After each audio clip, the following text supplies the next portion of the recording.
In today's world, where you all have seen huge population is running after brand, standard, big mall products. As a result, peddlers, hawkers, street sellers are being degraded. Hi, this is Changu. Hi, this is Mangu. Hi, this is No one! This might be comedy or joke. But the topic of our blog is not a joke. It's a sensitive topic.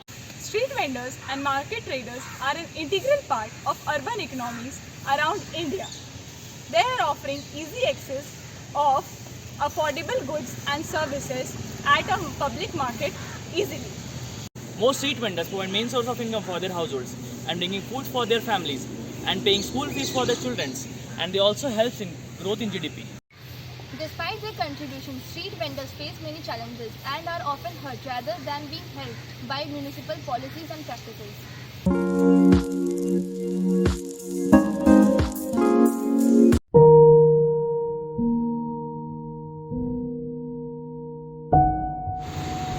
नमस्ते भैया, आप कैसे हैं? ठीक है, और आपके घर के सब मेंबर सब कैसे हैं? सब ठीक है। और आपके कितने मेंबर्स होंगे भैया घर के? 6-7 लोग हैं। और आपकी दुकान कितने साल से चल रहा है? यहाँ पे ये दुकान तकरीबन 60-70 साल पहले से चल रहा है। तो मतलब आपके दादा सब परदादा लोग सब भी यही दुकान से थे? वो यहाँ से ही आए हैं, बॉर्न एंड ब्रॉट अप यहीं पे हैं। अच्छा, तो मतलब कि आपका ये दुकान से आपका घर चल जाता है? हाँ, ये एक सोर्स ऑफ इनकम है। इसके अलावा जो हम लोग कभी और भी अलग सोर्स ऑफ इनकम है, लेकिन ये भी एक मेन सोर्स है हम लोग के लिए। तो अभी आप एक सोर्स पे तो हम लोग डिपेंडेंट नहीं है। अच्छा, तो अभी आप क्या किए हुए? आप कहाँ तक पढ़े हैं? मैंने तो MBA कर रखा है। अच्छा, चलिए, अच्छा बात है। तो आपका ये दुकान मतलब भैया कि आपका मैंने दुकान का डेली सामान सब अच्छा बिकता है या कोई सीज़न होता है ना बिकने का? तो आपका कौन सीज़न में अच्छा बिकता है? जैसे विंटर दिवाली सीज़न एक आता है जहाँ पे शादी का मार्केट भी रहता है, दिवाली का भी सीज़न रहता है। अभी जैसे कि लोग क्ले आइटम्स की तरफ जा रहे हैं, तो मिट्टी के बर्तन और मिट्टी के चाय कप्स भी बिक रहे हैं। कोई भी बिज़नेस इवॉल्व होता है तो पहले इतना ज़्यादा नहीं था, लेकिन जैसे लोग जान रहे हैं जो हेल्थ बेनिफिट्स होते हैं तो लोग इसके साथ चल रहे हैं। जैसे कि प्लास्टिक है। कोरोना के पहले भी आपका बिजनेस सब कैसा था? आप कोरोना के पहले कहाँ थे? इसी जगह पे थे कि आप कोरोना के बाद यहाँ पे आए हैं? ऐसा कुछ? कोरोना से पहले हम तो यहाँ पे नहीं थे, लेकिन बिज़नेस वैसा ही था जैसा, ऐसा कुछ खास असर नहीं है, लेकिन जैसा है वैसे ही चल रहा है। तो कोरोना के बीच में आपका कोरोना के ड्यूरिंग कोरोना ये मतलब बिज़नेस बहुत अफेक्टेड हुआ था, क्योंकि लोग बाहर नहीं निकल पा रहे थे, तो ऑब्वियसली कोई सेल नहीं था।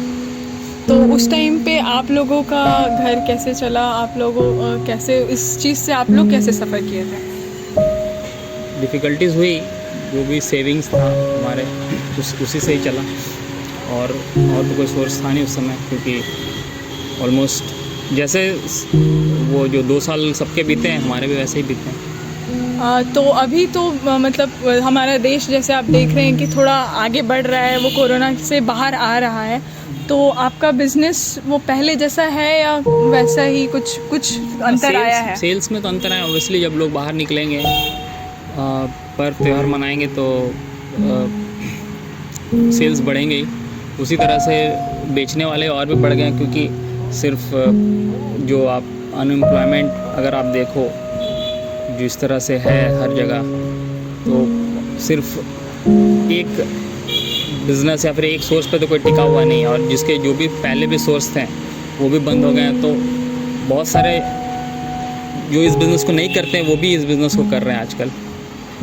तो अभी आप देख रहे हैं जैसे कि मॉल सब में भी सब पॉट सब बेचने लगे हैं, तो उससे आप लोग कुछ बिज़नेस में कुछ आप लोग का हुआ है? यही चीज़ हम बताने की कोशिश कर रहे थे कि जिस तरह से अब जो बिग जायंट्स हैं वो भी आ चुके हैं इस मार्केट्स में, तो जो पहले लोग अपने खुद से घर से ये बिज़नेस करते थे, अब वो लोग ऑलमोस्ट एक्सटिंक्ट टाइप के हो गए हैं, क्योंकि अब उनसे कोई ख़रीद नहीं रहा है।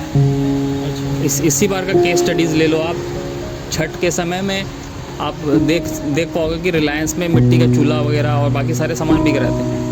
तो एक कैपिटलिज्म का एक एक अच्छा केस स्टडी बन सकता है यहाँ से, कि आप देख पाओगे कि बहुत सारे लोग ऐसे चल पा रहे हैं। और भी जैसे कि जैसे आपने मेरे दुकान में ये सब आइटम्स देखे होंगे, ये सब मॉल्स वगैरह में बिकते हैं, लेकिन अगर हमारे पास से लोग लेंगे तो उनको कम दाम में मिलेगा। तो मतलब ये सबसे तो आपको बहुत ज़्यादा ही आप लोगों को दुकान में सामान के बेचने उचने में बहुत दिक्कत होता होगा कि आप लोगों का सामान बिकता नहीं होगा, सभी कुछ आप लोगों को होता होगा इशू। हाँ, ऑनलाइन में अवेलेबल मिल जाते हैं, तो लोग बोलते हैं कि वहाँ पे इतना कम में मिल रहा है। तो जैसे कि आप स्टॉक मेंटेन जो आपका देख रहे हैं हम लोग, वो आप करते हैं, तो वो स्टॉक आपका ज़्यादा वेस्ट होता है या यूटिलाइज हो पाता है आपका? स्टॉक तो वेस्ट तो नहीं होता, क्योंकि ये ख़राब होने वाला चीज़ नहीं है, लेकिन उसके लिए फिर हमको अगले सीज़न तक इंतज़ार करना पड़ता है। एक अपॉर्चुनिटी एक लॉस्ट है, क्योंकि उस जो कैपिटल हम लगाएं, जो पूंजी लगाए हैं, उससे हम कुछ और कर सकते हैं, लेकिन वो पूंजी वहीं स्टैगर्ड हो जाती है, इसके कारण हम कुछ और नहीं कर पाते। तो इस वजह से आप बहुत सारा आपको परेशानी आप झेल रहे हैं और बहुत आपका इसमें दिक्कत हो रही है आपको। जी ठीक है भैया, तो आपसे मिलकर बहुत अच्छा लगा, आपके बारे में जानकर बहुत खुशी हुई। Thank you.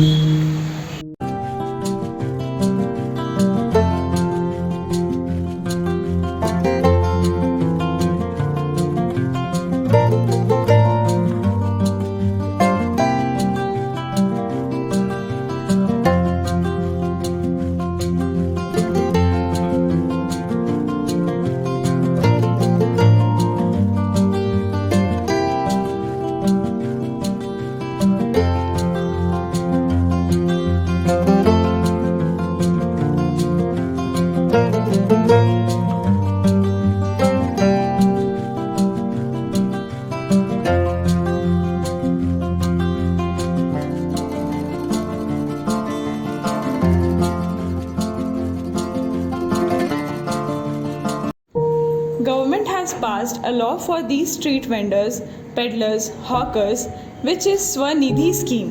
Ministry of Housing and Urban Affairs launched a scheme, PM Street Vendors Atmanirbhar Nidhi, to empower street vendors by not extending loans to them. Since you all have seen what the actual situation is and what it might be in the future, with this, we are expecting our present generation and even the future generation will respect the works of hawkers, peddlers, and street sellers